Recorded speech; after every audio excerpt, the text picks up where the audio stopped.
Well, United Matters channel it is. Match Day Live. Man United versus Barnsley is the game of football that we're going to be discussing in here onto this channel. Smash like button, comment and share.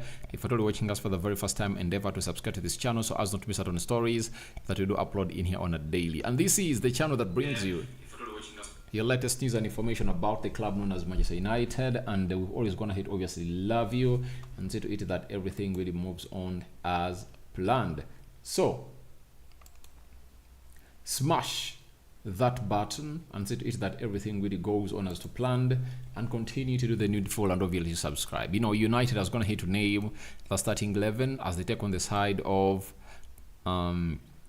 Barnsley at Old Trafford. Carabao Cup is how everything is really happening right now, and we thank God for the gift of life. The Muslims, we thank Allah for the gift of life and for their divine protection. And let's see close to 100 likes match in this video as we get into this video, where we're really having the following starting 11 named by Erik ten Hag into this encounter, where it should be a must win, and I've gone ahead to see someone calling it a routine win. Now, the starting 11 for the club of Manchester United is having the following players: Beindir, Harry Maguire, Rashford, Marcus, Eriksson, Alejandro Garnacho, Casemiro, who is the captain, Dalot, Anthony, Ugarte, Evans, and Toby Collyer. That is the starting 11 for the club of Manchester United. The bench has the following players: Tom Heaton, Delete, Martinez, Mazurui, Mainu, Fernandez, Amad Diallo, Whitley, and Joshua Zexi. That is the starting 11 for the club of Manchester United. Now, if you went ahead, obviously watch the match day preview that I wanted to do like some 6 hours back, I told you about my starting 11. And when you look at the starting 11, I think it's only Collyer, Eriksson, and Rashford that I never went ahead to consider that will start. And those are the 3 players that I never really got right, but the rest of the players are really right, and I went ahead to obviously get them right. You can as well go into the live chat and throw into your predictions into the live chat below. Now, there is another starting 11 for the side of Barnsley. They're having Slonina, Kota, Roberts, Digevni, Okafe, Phillips, Jallo, Enns, Waters, Yoganathan, Conwell. That is the starting 11 for the club of Barnsley. And the substitutes include Kilip, Russell, Koskogure, Benson, Lofthouse, Craig, Marsh, McCarthy, and Humphreys. And at the look of things, there is nothing we know about these players. Guys, I'm totally green about these players, and I cannot come and really tell you that I know anything about them. All I know is that over the weekend, they beat a certain team by 3 goals to 1, and they come in here to obviously face the club of Manchester United. And how is Manchester United going to be lining up into this encounter of the day? And Man United is having Beindir in goal as anticipated, Dalot right back into the mix, Toby Collyer, that is a very huge blunder by Gugu. Evans is going to be played as a left back, and Harry Maguire and Casemiro are going to be playing as the 2 central defenders for the club of Manchester United. Eriksson and Ugarte are going to be played into the double pivot for the club of Manchester United. And so it's going to be Collyer and Ugarte are going to be played here, and then this guy is going to be played into the central attacking midfield area. Then Garnacho left forward, Anthony right forward, and Marcus Rashford as the center forward. If you watched my match preview, there are things I hinted on, and some of those have been really mad. However, much in my starting 11 never had Rashford, but I told you that the manager might like to obviously get Rashford to lead the line to see that he continues with his scoring stretch. You get? And he wants him to obviously gain that confidence, as he believes that the Rashford that scored the 30 goals still has a lot to do and can deliver a lot for the club of Manchester United. And if he's leading the line against Barnsley, and he's going to be having players like Ericsson and Ugarte feeding him up, I tell you what, with Dalot playing as the right back to deliver, because I don't believe that Evans is really going to be played as a left back. So he's really going to be that overlapping left back. He's really going to be that left back who is really not very inverting and creative into the final third. I understand that Rashford is really going to get more chances, and this team, I think, is going to have to be given orders to create lots of chances for Marcus Rashford. That is it. The team is going to have to be given orders to create lots of chances for Marcus Rashford, and there is no way they are not going to be dancing to the tunes of the man himself, known as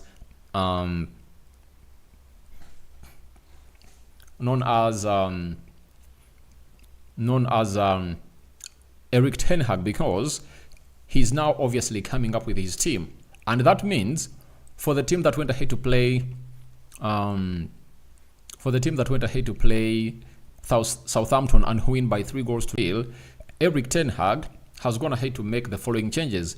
Onana is out, Mazraoui is out, Delete is out, Lisandro Martinez is out, Kobe Mainoo is out, Amadi Diallo is out, Bruno Fernandes is out, meaning that he has gone ahead to make 7 changes, and the only 4 players that really started the game of Southampton that have gone ahead obviously maintain their spot are Dalot, Ericsson, and Marcus Rashford, right? So that means the manager is going ahead to make 8 changes, and those are Bendeir for Onana, Maguire for Delete, Evans, or Casemiro, not Evans, Casemiro for the side of Lisandro Martinez, Evans for for what's the name of the guy? For Mazraoui, then Manuel Ugarte coming in through to play into that Kobe Mainoo role. Then Toby Collyer has gone ahead to replace Bruno Fernandes in that midfield. Then Anthony for Amadi Diallo, and Garnacho has gone ahead to come in through for Joshua Zirkzee, meaning that he has gone ahead to obviously introduce 8 new players, and I believe that these changes were obviously called for because we need to rest these players, and I know Ten Hag will obviously get in these players to obviously play some minutes depending on to the game situation. But my question is, why is Harry Amers not part of the team? Even on the bench, I've not gone ahead to see Harry Amers. That is the big question. Where is Harry Amers? You understand? Where is Harry Amers? Even on the bench, he's not there, meaning that he's nowhere near getting into the squad of Manchester United. So I think Ten Hag is doing it the right way because he knows to it that Luke Shaw and Malacia are really returning back, and if at all he really gets Harry Amers into the team of Manchester United and he doesn't obviously get him enough playing time, a lot of pressure will be piled onto Harry Amers, and will be like, the manager really gave me a game and he never really got me back onto the pitch. So he wants to nurture him the best way, and I believe next season he's really going to be one of those players to feature into the squad of Manchester United prominently. And I don't see United even going in for another left back because Harry Amers would have gone ahead obviously come of age, and will be 18 years of age and ready to go and really do the due diligence here for the club of Manchester United. So that is the starting 11 for the club of Manchester United, and they're waiting to see how things are really going to be panning out. But that is the match day live and team for the club of Manchester United. And if at all you know, Man United is really doing the due diligence to put in the required shift altogether. And by the way, for me, I want us to compete for every trophy, and that's what I really love about Erik ten Hag, that he's a manager who will come out loud and tell you, I want to compete for every trophy, and that's what I love about him. I love that about him as a manager. He's like, I'm gonna go all in for every trophy. And for the Carabao Cup, he wants to leave no stone unturned for the club of Manchester United, and he's like, we have to do the due diligence and really take this game to the sword. But unless otherwise, as you cannot be conclusive to any game, but I think this is the game that is really going to spark off a good run for the club of Manchester United. Remember, having gone ahead to lose to Liverpool and Brighton consecutively, we've gone ahead obviously coming through and start off a new era. And what is the new era that we've gone ahead to start? We've gone ahead to win against Southampton, I believe you're going to be winning today. And for the players that Erik ten Hag is going to hit to rest, we have all what it takes to win. We have all what it takes to win, I tell you, the game of football of Crystal Palace over the weekend. And then we're going to be hosting Tottenham Hotspur, meaning that we can go 4 games and win all of those games. It's really possible. And remember, the midweek, next week midweek, there is a game into what we call the UEFA Europa League, meaning that we can win 5 or 6 games in a row. And I think the trickiest game is going to be that of Aston Villa. That is it. That game against Aston Villa is really going to be tricky, I tell you, because Aston Villa are really very good. But we'll wait and see how things are really going to be panning out for the club of Manchester United. So guys, thank you very much for watching through. I know you have lots of things to say. If at all you really feel like you want to cast your vote, go into the live chat and cast your vote. And the rest will be history into the mix and making here onto the United Matters channel. And guys, continue to subscribe to this channel because we want to hit the magic number of 20,000 subscribers. So how do you subscribe? Lower right bottom corner is the place to be. Smash the black button that has the word subscribe. After smashing it, hit the notification bell that will enable you get notified every time I upload a video onto this beautiful channel of ours. And now let's get into the big one, and it's all about the starting 11 of Barnsley. And Barnsley is really another huge team that we have to face, and in football there is no small opponent, though United is really way steps ahead of this side. They're having Slonina in goal.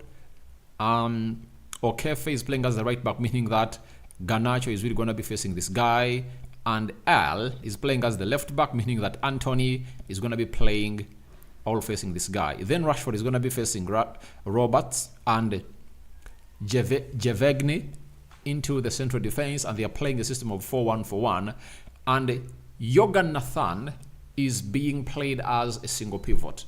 Oh, I believe he really has a lot of work to do, and I don't know whether he really has that character. And then the right winger is Cotter, and it looks like the manager is going to hit to go in for a defensive chest setup. Then the left winger is Jallo, and the 2 central attacking midfielders are Phillips and Cornell. Then M. Walters, is the guy that is leading the line for the club of, the line for the club of Barnsley. That is it. So when you look at the bench of Manchester United, there is only Ethan Whitley from the academy. The rest of the players are the proven players that Ten Hag is going to hit to bring in through, and looks like Ten Hag doesn't want to mess anyway with any tournament, and he knows to it that he was kept onto the job because of that win, because of that trophy of the FA Cup, and he's like, why should I obviously change myself? I've gonna hit obviously flaunt a very experienced side, and Manuel Ugarte let's obviously discuss him in particular as a player because he's a special kind of player. Now for Manuel Ugarte, I think he has finally gonna hit to start his journey at Manchester United, and there is nothing that is really gonna stop him from really winning this battle and knowing exactly how to play. And I'm shocked a little bit, the manager playing Eriksson and Ugarte into the midfield of Manchester United might be the setup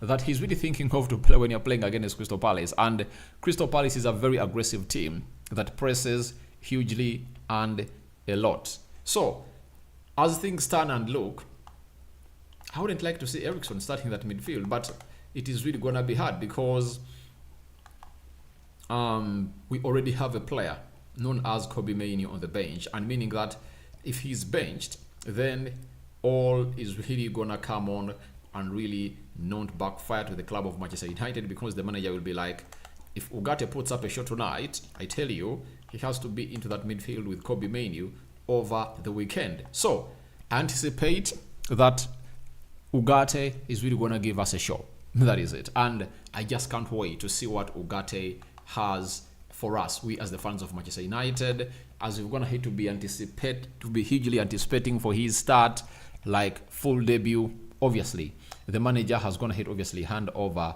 the full debut to Manuel Ugarte. And everything that is really going to happen, Erik ten Hag is now having a squad that has to do all the due diligence and really put in the shift. And for your own information, Manuel Ugarte is a player that is really gonna change our style of plan. Today, you're gonna see a lot that we're gonna be playing a high line. You get? And that high line is really gonna be courtesy of those players that are really 100% sure that they really have a player who can close down everyone in that game of Manchester United. That's the beauty of really having in a player like Manuel Ugarte into the mix, and I just love him. Now, Erik ten Hag forgiving Casemiro, and what shows that he was going to have to forgive Casemiro is that Erik ten Hag is going to have to give Casemiro the armband of Manchester United, and that legitimizes him as the vice captain for the club of Manchester United. That is it, and he deserves it, and he has been doing it very many times. He's a leader, and I remember he one time captained Brazil, and he's really one of those that has the experience to obviously understand that you have a chance to prove himself. And Erik ten Hag is that kind of manager who always gives you a chance to obviously come in through and prove yourself that you are really good to go. And not until you fail yourself, Erik ten Hag will never obviously forsake you. And for Casemiro, he's acting professional, and he knows to it that there is a chance for him to obviously get into the team of Manchester United on a daily, provided he really shows that he's a better player going forward than Kobbie Mainoo. But even Kobbie Mainoo hasn't gone ahead to obviously get that chance to really play as a full box-to-box midfielder, because most of the times he has been playing with Casemiro, Scott McTominay, and very many others in the midfield that don't really give him that allowance to obviously explore the final third of the pitch. But you saw to it that when Manuel Ugarte came on through, you saw to it that Kobbie Mainoo had even gone ahead to create a goal for Joshua Zirkzee. You understand? A lot is really going to be into that midfield of Manchester United. And for the very first time, everyone who has been like, Ten Hag doesn't have a style of play. Now, watch this game. From today and onwards, with Manuel Ugarte on the pitch, you are going to see the real style of play of the manager. That is Erik ten Hag. And I tell you, nothing is really going to stop this guy from really winning and winning and winning and winning and winning and winning. With my friends insinuating that he's really not going to really reach Christmas or eat Christmas as the manager of Manchester United, and I don't really believe in them, I still believe that Ten Hag is the right man for the job. That is it. I still believe it, and I know that Ineos are not regretting, because when he looked today, he has Toby Collyer into the team of Manchester United, and out of the players that he really got into the team of Manchester United last season, all of those are really prominent into this season. Garnacho, Kobbie Mainoo, and Amadi Diallo. Now, he is really looking at getting in a chance for Toby Collyer, and Toby Collyer needs to prove himself. Against Liverpool, we saw how a fightful player he is. He can really match the intensity of other players, and now he's a press-resistant player, and he's playing alongside Manuel Ugarte, and he's being played as a box-to-box midfielder, meaning that the manager is really initiating them into the club slowly by slowly. And Ethan Whitley is another one who is on the bench, and I believe that if at all we score very many goals, I believe that Ethan Whitley will come onto the field of play, and Zirkzee will be rested for the game on Saturday. And that's exactly what you will need to have in for your team at any moment. And that's what Man United obviously gets you when you're having an Erik ten Hag. And I know by the end of this season, people will have gone ahead to obviously appreciate the man in Erik ten Hag and obviously give him a benefit of doubt. Now, there is something that Ten Hag has gone ahead to say about rotating these players, and he said the following: that we have to rotate because we have a lot of games and we have to manage the squad. We need everyone. We have to give playing time to all the players if they are available, and that is really very important about the manager of Manchester United, because last season we all know what went ahead to affect us as a club of Manchester United. We really lacked a lot, as a side of Manchester United, and that really led to us really not doing what we are supposed to be doing, and our season was really bad, you get? But this time around, I don't anticipate that we're really going to be having a worst season. at Manchester United. Why?